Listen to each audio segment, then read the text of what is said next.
Hello, everyone, and welcome to Conversations in Horror, the podcast. I'm your host, Kevin L. Powers. I'm also the owner operator of Something Wicked Entertainment and Events, and I want to welcome you to our show today. Now, if you've been with us over the past couple of years, you'll realize that what we do in our program is we like to take an individual horror film and we kind of discuss it, and we kind of have a conversation about it, and we kind of shoot the shit about an individual horror film that we hope that you've seen before. And if you've not, hopefully after listening to us rant and rave about it, you will actually go out there and check it out. Either way, we hope to, kind of entertain you as we discuss these movies. Because what other way is there to enjoy a horror film other than simply just entertainment value? So with that in mind, I want you to sit back and relax as I bring my guest on, and her name is Sarah Panazzo. We want to welcome Sarah Panazzo to the show today. Hey, Kevin. All right. So if you've been with the show, you know that she is a great and avid fan of horror. So talking about the movie today will be very interesting because this is not a well-remembered film, nor is it one of those films that is so bad that it's just horrible, I think. But the movie is 2003's Darkness Falls. It's the movie about the Tooth Fairy. There's not many of them out there, but it's the movie about the Tooth Fairy. So, Panazzo, let me know just kind of generally what is some of your initial thoughts about this film. I forgot that I had seen this before. It was on my list a long time recently because it kept popping up on TV, and I was like, oh yeah, I need to rewatch this. I think I've never seen it, and then watched it again, and I was like, oh no, I've totally seen this. I just forgot it because it's not a bad movie. I mean, it is bad, but it's also just very forgettable because it is just cut and paste generic horror movie. I feel from beginning to end, and it's such a waste of a good cast, some good writers, and some what were going to be good effects. And now it's kind of just one of those throw it on TV horror movies that won't offend anybody if you put it on. So I will agree with you a whole bunch of what you just said, because I saw this movie in the theater thinking it was gonna be really cool and shit. Because we'll probably touch upon this a little later in the episode in regards to the McFarlane toys that were being made at the time, and I was a huge fan of the toys. So the only thing that I knew about this movie really before seeing it in 2003 was that it had Emma Caulfield in it, who was from Buffy the Vampire Slayer originally. And she was, I guess, trying to break out into other stuff at the time. That's pretty much the only thing I went to go see this movie for. Everything else was just kind of, it's a horror film. Oh, goody, let's go see a horror film. And you're right. It's a very generic horror film from beginning to end. In fact, this movie is so plot driven, you barely get to know anything about any of these characters because it goes from point A to point B to point C in a plot driven structure. And so it is kind of, forgettable. Yeah. Also the whole time aspect of it of like they're young kids, they're in love, and it's like 12 years later, and all of a sudden they're like 30 something years old, and it's like, I don't know. I don't really see this. No, you're right, and so we should discuss some of this because the movie does open with our main character. I think what's his name, Kyle. I think it's Kyle and Caitlin. Kyle and Caitlin. And so they're young. They're in this really young love Yeah, stage, I which is kind mean, of it's he lost his last baby tooth. odd.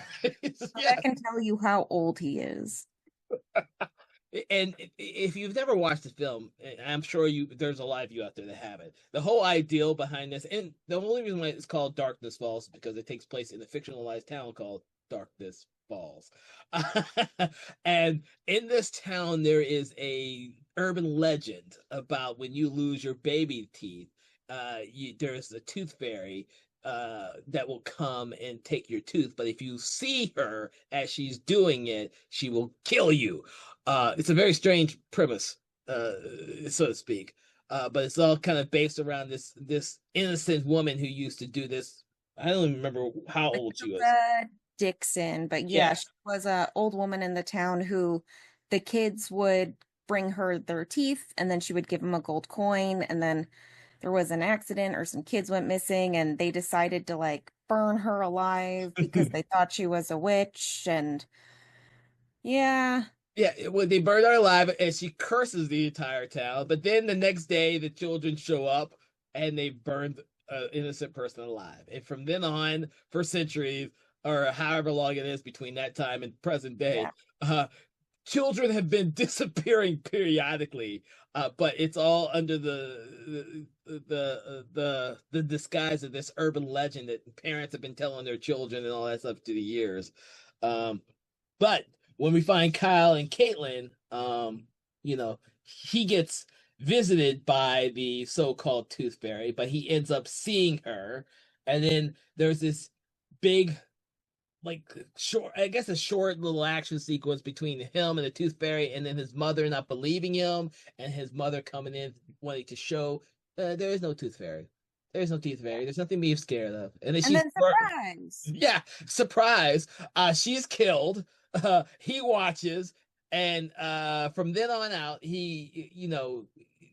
that happens, and of course, no one in town believes what his story. Yeah, And then, they of think course, that he killed her, and there was actually like original script wise, it was supposed to leave it very generic if he killed her or not, and they weren't going to reveal the Tooth Fairy until the end, which could have been interesting, but they did not decide to go that direction, and instead they put one of the most boring monsters of all time. and, the funny thing about that is, this guy Kyle leaves Darkness Falls to go somewhere else. And the entire time he was growing up, he's still believing that the Tooth Fairy could travel from Darkness Falls to wherever the hell he is to kill him Yeah. in the darkness. That's one of the things I really didn't like. What? That doesn't make any sense. He's still afraid, even though he's left the town. And I don't know of any ghost that likes to travel hundreds and hundreds of miles to get to any person in particular. So that was really screwed up in terms of the plot of the film, in my opinion. You want me to go on? Sure. Of course, like 12 years later, when they're 30 years old now, Caitlin's younger brother, uh, Except it totally could have been her son in this movie. it I could have. originally thought that's the direction they were going, is it was going to be her son, but no, that's supposed to be her child brother. Which makes it so weird of a thing because we never see parents anywhere. We don't know what happened to them. The only Nope. time we ever see them is when they were young, and the police are carting away Kyle in the ambulance after his mother is killed. We see the other kids and Caitlin and some of the parents, and they're all watching this happen. And I think that's probably the only time we ever see her parents, if we see her parents in that scene, because you're kind of wondering if you have a young son this young, and there's I mean, brother, there's absolutely no mention of where the parents are, or why she's taking care of them, or any of that stuff. It's just kind of weird. Joke's on us. The Tooth Fairy took all of them. Yeah, yeah, we don't know all that, but we do later in the film we do say, Kyle does confront one of the police officers about have you ever wondered why so many people are missing? I was like, oh no, we never wonder why people are missing. Well, why haven't you're in a small town? Should have noticed some Yeah. shit. There's that. There's the whole jail fight sequence where at first they think he's magically attacking all of them through the bars of the cell, so they start shooting at him, and it's And kind of a well, mess of a movie.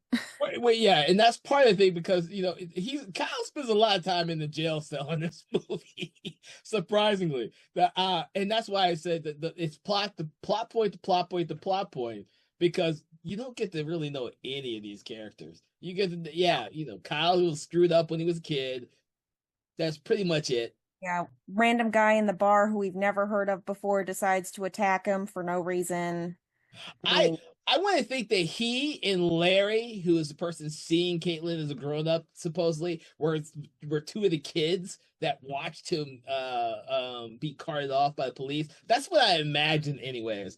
yeah, But you bring up that one guy in the bar, and I forgot, I didn't realize who it Andy was. Sampson, who is probably now arguably one of the most famous people in this movie. Exactly. I was like, wait a second, he was in this movie?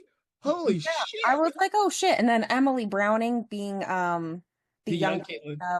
her, and I was like, oh, those are the two big names in this besides Emma Caulfield, and everybody else, nothing. Yeah, nothing. Nothing. But the funny thing about this movie, other than the fact that Emma Caulfield, Caitlin has a brother who's could be her son, is that he's suffering from night terrors in the movie from the very beginning, and she doesn't know how to deal with it because he's claiming to have seen the Tooth Fairy and all that kind of stuff. So she calls her old, friend slash like interest. I can't say love interest. Yeah. it They were seems like weird. 12. It was her crush. Crush. That's a better way. Her crush out of the blue, because he was suffering from the same thing that her brother is, in theory.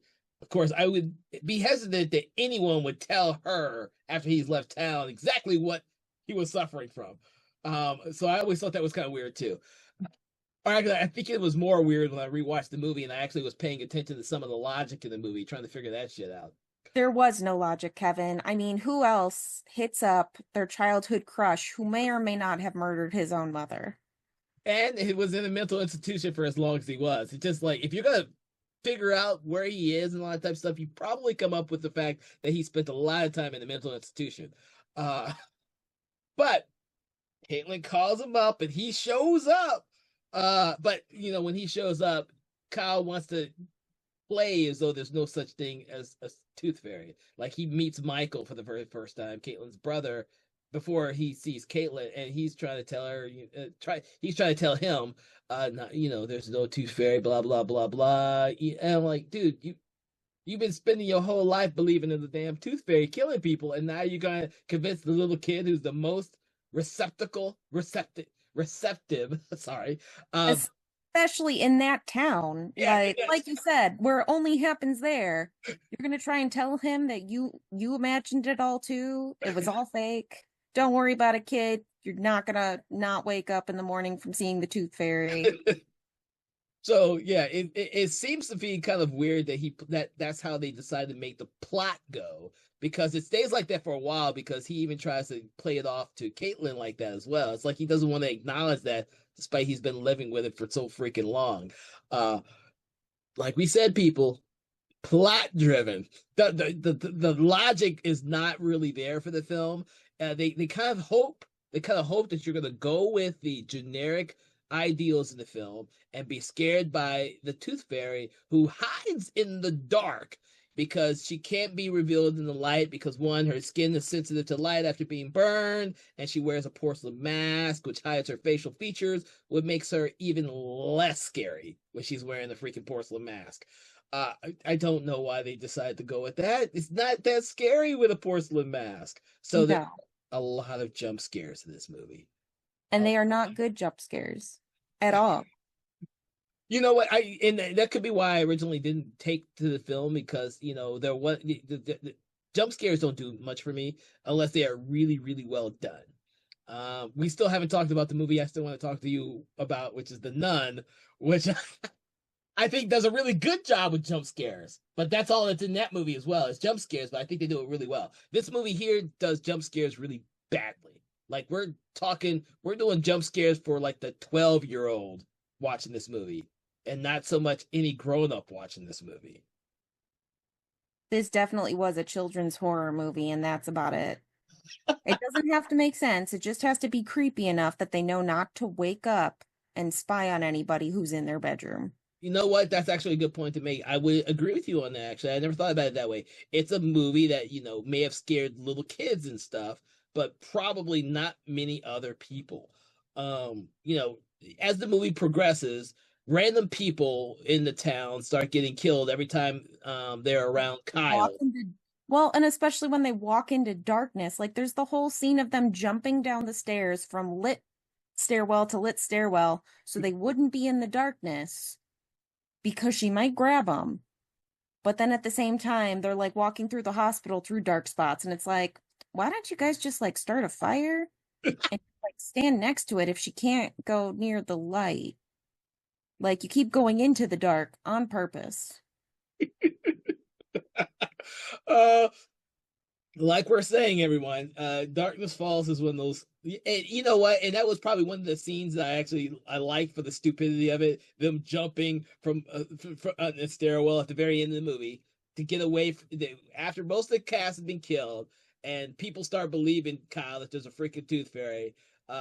Lights start going off in the stairwell because they're trying to flee the hospital through the stairwell, and they're trying to jump from one point in the light to the next point in the light because lights keep going off in the stairwell. Now, I don't know why there's these little spotlights in the stairwell to begin with, unless were they I think they're emergency supposed to lights? be emergency lights for if the power goes out. Those are weird emergency lights for a stairwell, even though.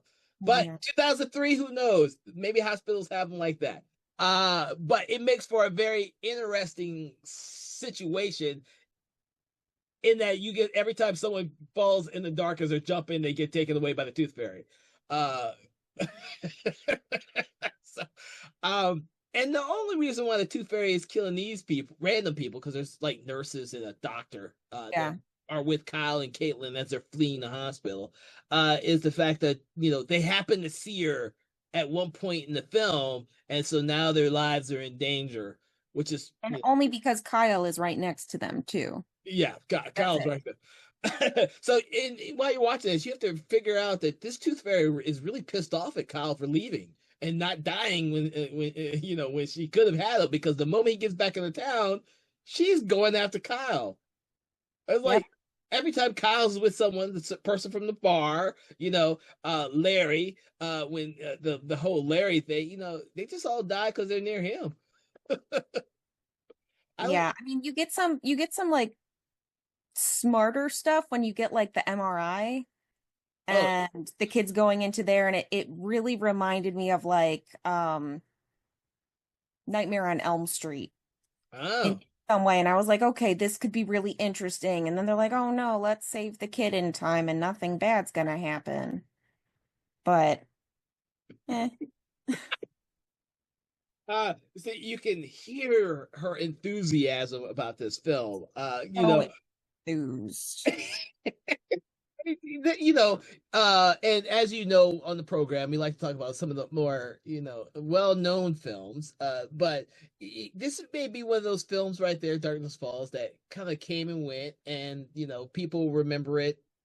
Maybe, probably more so for the toys or lack thereof, and everything else because this was supposed to be a big film when it came out. This was Yeah, supposed to be so a film.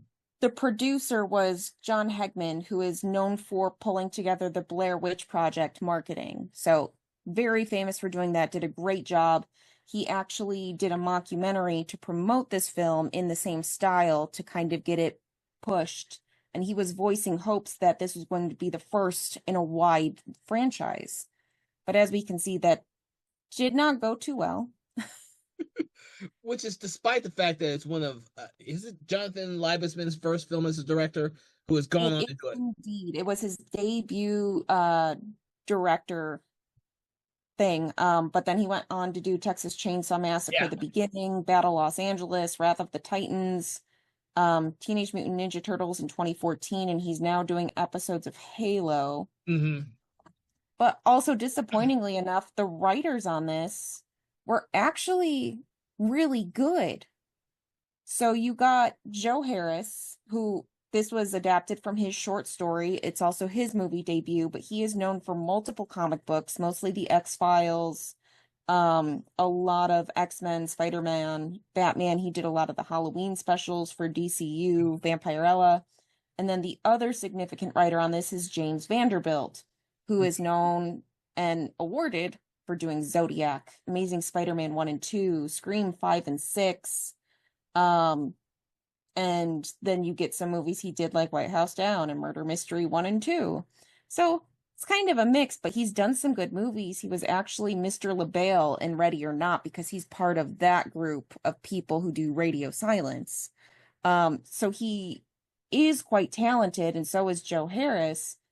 I don't know if it was a director thing. I don't know if it was a production thing and what happened with this, but it kind of all fell apart. I think this is the early 2000s, and we know towards the late 90s and early 2000s we weren't getting great horror films. We were getting great concepts. And so, I guarantee you this was sold based on it being one of the few films to try and make a horror version of the Tooth Fairy. After this one, obviously there has been cheaper and cheaper low budget movies that came out based on the Tooth Fairy. One actually called the Tooth Fairy, but this one, they were trying to figure out, or in theory, studios were trying to figure out, and production companies were trying to figure out what can be the next horror icon that we can create. Let's create the Tooth Fairy as And well. I think executive meddling is exactly what happened to this because, like I sent you earlier, there's the McFarlane toys that they came out with based on the original design of the Tooth Fairy in this. And then there are some stills of the original costume. So it was originally created by Steve Wang, who did the Predator special effects, and Doug Jones was going to be in a suit. It was very like wispy. It was going to be covered in teeth. It's generally quite frightening and disturbing if you look at the toy or the Yeah. pictures. And then you find out that heads of production didn't like the creature, so they decided to swap it over for two other big artists. So Stan Winston, who's done a ton of stuff, but it's this very boring life-size puppet that's just like you said, Kevin, a porcelain mask and like a black sheet. And like sometimes you might see little bits of her burnt face, but it's not great. And compared to like what this looks like, Yeah. this could have been phenomenal and haunting because it is absolutely gorgeous. Yeah. Yeah. And, in the movie itself, since she's wearing the porcelain mask the entire time until the very end, all we see at the very end is just a burnt face. Yeah. It's pretty much it looks like a female version of Freddy Krueger. Yeah. Just CGI because most of what she does in the film all looks very CGI. Well, and But from what I believe, they actually filmed some of the stuff with the original Tooth Fairy, didn't like it, were coming up with a new concept, and then they CGI'd the final Tooth Fairy in, so all of the actors were acting to nothing most of the movie. oh, interesting. Okay, okay. And for everyone out there listening, I am going to put in the show notes for this show some of the links that we're talking about, so you can see some of the original stuff that was designed for Darkness Falls before it was all changed. Because that's always a good thing to have, especially if you've never seen the film, to see what it could have been.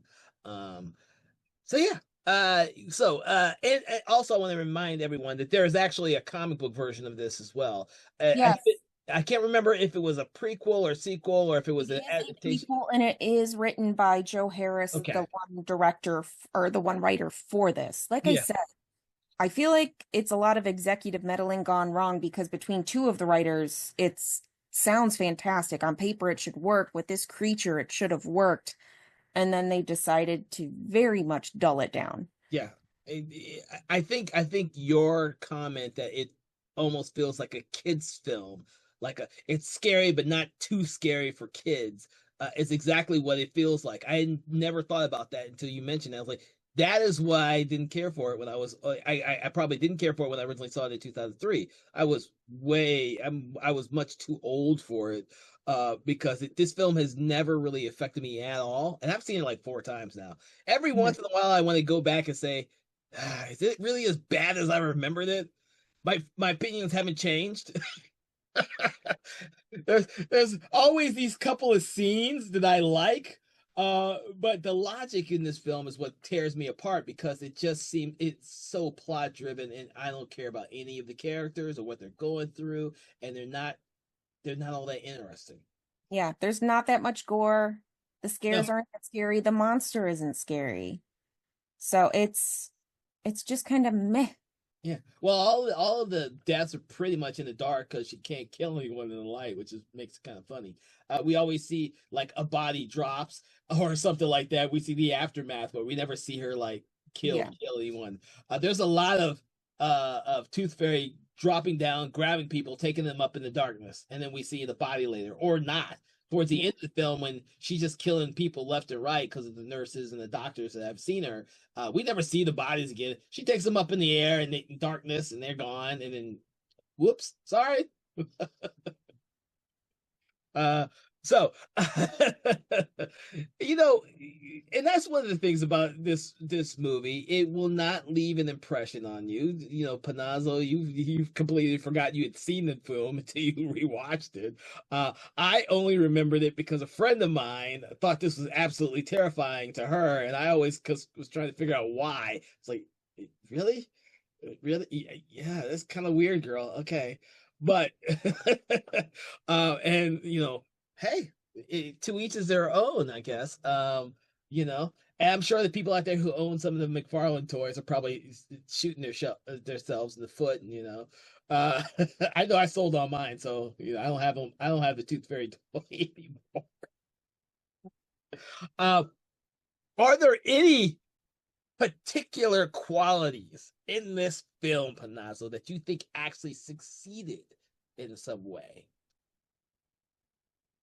No, Kevin. No, I did not. If you want your kids to watch a not so scary horror movie, this is definitely the one because you can. It's about the Tooth Fairy, okay? Like growing up, you're always taught, like, oh, maybe Santa Claus might be scary because you can't catch him, otherwise something bad happens. But they never tell you what. This is the prime example of what happens when the Tooth Fairy catches you. But as they get older and they realize certain things, this movie becomes a lot less scary and then it is not scary at all. Whereas there's some like terrifying children's movies like Black Cauldron and such that Oh yeah, like as an adult you're still looking back like they let me watch this. yeah, This that's movie pretty dark. is completely safe for children to watch. So I do want to mention one of the things I do like about the movie. Now, I don't usually mention this in a lot of movies that we talk about unless it really is good. But that would be the score. Brian Tyler did the score for this. Being in 2000, you know, the guy has done like way like a thousand scores by now. But he's always been a dependable person for me, and that's probably the only standout of the film is the score itself. I actually forgot about it until I rewatched it, which is kind of sad because it was a movie I just decided I needed to forget about. I don't usually forget about his scores, but when rewatching the film, I realized that that's probably one of the elements that makes it actually entertaining to watch, or what was it? You know, passable to watch. Like you could throw this movie in the background and just listen to the fucking score and still be enticed by the score, but nothing else on screen unless you're a little kid, of course. Um, but I do want to point that out because the score itself does a lot with the pacing in this movie, and because the plot, the film is so plot driven, uh, it actually pushes each of the scenes through really fast because this is not that long of a movie, guys. No, not It's at not all. that long of a movie. And when Kyle is spending most of his time in the jail cell, you know, the most entertaining part is when you know he's trapped in the jail cell and you know the Tooth Fairy is killing all these cops. If we saw what she was doing to the cops, it would be a great scene, but we don't see any of that because they keep it on they keep it off screen. She just it's in the dark. People get shot. People get killed. Keep taking. They get taken up into the darkness. But since we don't see any of it, it's like, oh man, such a missed opportunity. And it's at the end of towards the end of the movie, such a missed opportunity. Um. So there, you have Brian Tyler's score. That's a one good thing. And if you've never seen a movie that takes place in a lighthouse, some if you haven't seen the lighthouse, you should probably go see that. But if you have not seen a movie about anything that takes place in a lighthouse, the ending of this is not nearly that bad. Just take it as it is. But the lighthouse scene is pretty good for an ending. Doesn't make much sense, like most of the movie does. It doesn't make much sense, but that's okay. That's okay. You know, by the time you get to the ending of the film, if you're still watching it, the lighthouse scene will have been worth it. If you say so, Kevin. Trying to get people to actually see the movie, even if we don't think it's that. You know, if we think it's just for kids.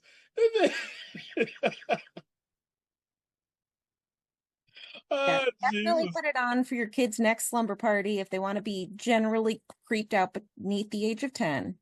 But past that, save yourself. Jesus. No, I will say this. This will not appeal to anybody who watches horror films on a regular basis. This is not a film that will appeal to most anyone, general audiences who just watch a horror film a year. They will probably think this is so generic and boring that it will be not worth their time. That being said, like you said, like we've been saying the whole episode, it is a safe film for kids. So, any final thoughts on the film Darkness Falls before we get to rating the movie? Because I'm really interested to see what you rated. No, Kevin. That's... All right, so for everyone listening to the show right now, what we like to do is we like to rate every movie that we watch based on a scale of 1 to 5 stars, 1 being very poor, 5 being very good. Where on the spectrum do you place Darkness Falls, Panazzo? I wouldn't even place it on the spectrum if I could, Kevin. Like I said, it's not that scary. It's bad jump scares. It is not a great movie. It's good beginner horror, but that's the only time you will ever watch this. Yeah. You said beginner horror, and normally I would say for a beginner horror, I might put Monster Squad or Coraline on there. Or This is Monster not House. scarier than that. Coraline is scarier than that. Monster Squad is scarier than this. If you are doing baby steps, like you want your toddler to be able to watch this. Well, this is the reason why I wanted to have this conversation, is because I could not understand why some people were really scared about this movie, and why some people were like, this is like the most drab, generic horror film I've ever seen. So it's good to have these conversations because, for everyone listening, there are lots of people out there like they'll watch this movie and say, wow, this is drab, this is generic, this is not worth my time. And then there's gonna be those, for some odd reason, like little kids, they'll be scared. I give the movie a 1 star. I don't think it was a badly made movie. I just think that, one of those things with a lot of movies that I give 1 stars for is it's at least got a plot. If you don't have a plot, then you are definitely going to be below this movie. It's a plot. I won't say it's logical, but there's a plot. And you won't be bored because the plot will just destroy the whole film for you. There are lots of films out there where the plot destroys the whole film, but one ain't very good either, guys. For us horror fans out there, one is like, that's like, we stay away from that. That is kryptonite. We should stay away. It will kill us. With that, Panazzo, I am so glad you decided to talk about this movie with me when no one else wanted to talk about this movie. But I do believe that some of these movies out there like this, and we know as horror fans, there are tons and tons of movies out there that don't speak to our interests. They aren't effective. They rely too much on jump scares as though they're playing to the lowest common denominator. And some of you out there have seen these movies. Some of you out there have heard about these movies. And the reason why we discuss them is because now you know really whether or not you need to take a chance for this movie, and not just say, I've heard so much about this movie. Should I see it? We'll let you make that decision on your own. But you know what our likes and dislikes are based on having seen it multiple times. Please don't do it like that. Please, So, with that, I want to thank you all for joining the show today, for joining me on this conversation about Darkness Falls. Make sure to check out all the other episodes that we've had in the past. I guarantee you there are plenty of great movies that we have talked about already, and there might be a couple of duds out there as well. Make sure to like, share, follow, subscribe. Do that thing you do with your favorite podcast on whatever your podcast app is, Spotify or YouTube. Also, make sure to subscribe so you never miss an episode. And check out our sister podcast, Conversations in 4Color, which delves deep into manga, comic books, and graphic novels. That is our Patreon exclusive episode. So you have to be a subscriber to listen to that podcast. And from all of us here at Something Wicked Entertainment, we hope you've been entertained, at least, by our conversation about the Tooth Fairy. Have a good day. Conversations in Horror is a Broken Lighthouse Pictures production, written, produced, and directed by Kevin L. Powers, executive producer Kelly A. Inoka. All contents and material from this episode of Conversations in Horror is copyright 2025 Broken Lighthouse Pictures.